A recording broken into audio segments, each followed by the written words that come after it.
తిరుమల శ్రీవారిని ఎమ్మెల్సీ యనమల రామకృష్ణ దర్శించుకొని మొక్కులు తీర్చుకున్నారు. నైవేద్య విరామ సమయంలో స్వామివారిని దర్శించుకున్నారు. వీరికి ఆలయ అధికారులు స్వాగతం పలికి ప్రత్యేక దర్శనం కల్పించారు. అనంతరం రంగనాయకుల మండపంలో వేద పండితులు వేద ఆశీర్వచనం చేసి వీరిని పట్టు వస్త్రాలతో సత్కరించి స్వామివారి తీర్థ ప్రసాదాలు అందజేశారు. ఈ సందర్భంగా యనమల మీడియాతో మాట్లాడుతూ రాష్ట్రం అప్పుల్లో ఉంది, తాను మాట్లాడుతుంది రాజకీయం కాదని వాస్తవమని ఎద్దేవా చేశారు. ప్రభుత్వానికి చాలా ఇబ్బందులు ఉన్నాయని తెలిపారు. ప్రజల కోరికలు కష్టాలు తీరాలన్నా ప్రభుత్వానికి నిధులు అవసరమన్నారు. రాష్ట్రంలో ఆర్థిక వ్యవస్థ చిన్నాభిన్నమై ఖజానా ఖాళీ అయిందని తెలిపారు. ఎన్నికల సమయంలో ఇచ్చిన హామీలు నెరవేరాలంటే కాస్త సమయం పడుతుందని ప్రజలు అర్థం చేసుకుని ప్రభుత్వానికి సహకరించాలని కోరారు. అందరికీ నమస్కారం. ఈ రోజున స్వామివారిని దర్శించుకోవడానికి అవకాశం వచ్చింది. స్వామివారిని దర్శించుకుని అన్ని విధాలుగా ఈ రాష్ట్రాన్ని కాపాడటానికి, రాష్ట్ర ప్రజలు సుఖ సంతోషాలతో జీవించాలని, అదే మా కుటుంబ సభ్యులు కూడా ఏ ఇబ్బంది లేకుండా ఉండాలని కోరుకోవడం జరిగింది. రెండవది వచ్చేటప్పటికి రాజకీయాలు మాట్లాడకూడదు, కానీ రాష్ట్రం కష్టాల్లో ఉంది. ఎంచేతంటే ఇది రాజకీయం కాదు, వాస్తవాలు.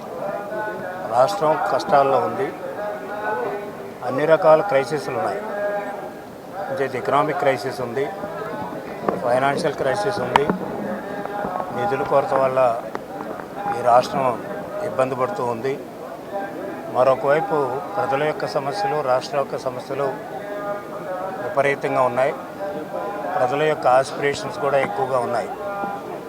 అటు ప్రజల యొక్క కష్టాలు తీరాలన్నా, ఇటు ప్రభుత్వం యొక్క ఇబ్బందులు తీరాలన్నప్పుడు కూడా వెంకటేశ్వర స్వామి యొక్క ఆశీర్వచనం చాలా ముఖ్యం. అందుచేత వెంకటేశ్వర స్వామి యొక్క ఆశీర్వచనం తీసుకుంటే ప్రభుత్వం యొక్క కష్టాలు తీరటానికి, కొంతమంది అంటారు గవర్నమెంట్ వచ్చింది కదా ఇమీడియట్గా తీరిపోవాలి. ఇమీడియట్గా తీరే కాదు కష్టాలు. మన కుటుంబ సమస్యలే ఇమీడియట్గా తీర్చుకోలేము కదా, కొంత టైం పడుతుంది.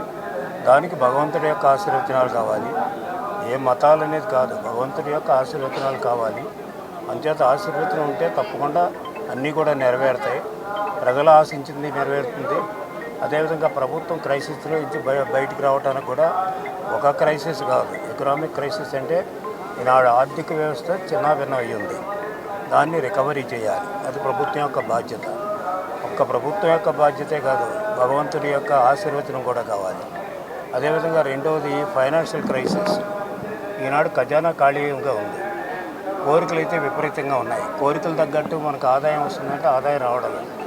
అందుకనే ఫైనాన్షియల్ క్రైసిస్ అంటే డెఫిసిట్స్ విపరీతంగా ఉన్నాయి. ఈనాడు ఫిజికల్ డెఫిసిట్ తీసుకున్నా, రెవెన్యూ డెఫిసిట్ తీసుకున్నా, లేకపోతే ప్రైమరీ డెఫిసిట్ తీసుకున్నా, ఇవన్నీ కూడా విపరీతంగా పెరిగాయి. దానికి తోడు చూస్తే అప్పులు కూడా విపరీతంగా పెరిగాయి. ఎవరి టైంలో పెరిగాయి, ఏం పెరిగాయి అని నేను చెప్పడం లేదు. ఈ రోజుకి అప్పులు విపరీతంగా పెరిగి ఉన్నాయి గత కొన్ని సంవత్సరాల నుంచి. అంటే ఈ అప్పులు కూడా తీర్చాలి ఒకవైపు. అదేవిధంగా ఆదాయం కూడా పెంచుకోవాలంటే ఇప్పటికే ఆదాయం అంత మన ట్యాక్సేషన్ కూడా టాప్ లెవెల్కి వెళ్ళిపోయింది. దాదాపు చూస్తే మన ట్యాక్స్ బయాన్సీ రేట్ 9% ఉంది. ఇంకా ట్యాక్స్లు వేసి ప్రజలను ఇబ్బంది పెట్టేటువంటి పరిస్థితి లేదు. అది ఉన్నటువంటిది స్ట్రీమ్లైన్ చేసుకుని ఆదాయాన్ని పెంచుకోవాల్సినటువంటి అవసరం ఉంది. అదేవిధంగా దోబరా ఖర్చుల్ని తగ్గించుకోవాల్సినటువంటి అవసరం ఉంది. ఇది ప్రభుత్వం చేయవలసినటువంటి బాధ్యత. అంచేత ప్రభుత్వానికి ఇవి చేసుకోవాలి. భగవంతుడి యొక్క ఆశీర్వాదం ఉండాలని మనస్ఫూర్తిగా కోరుకుంటున్నాం.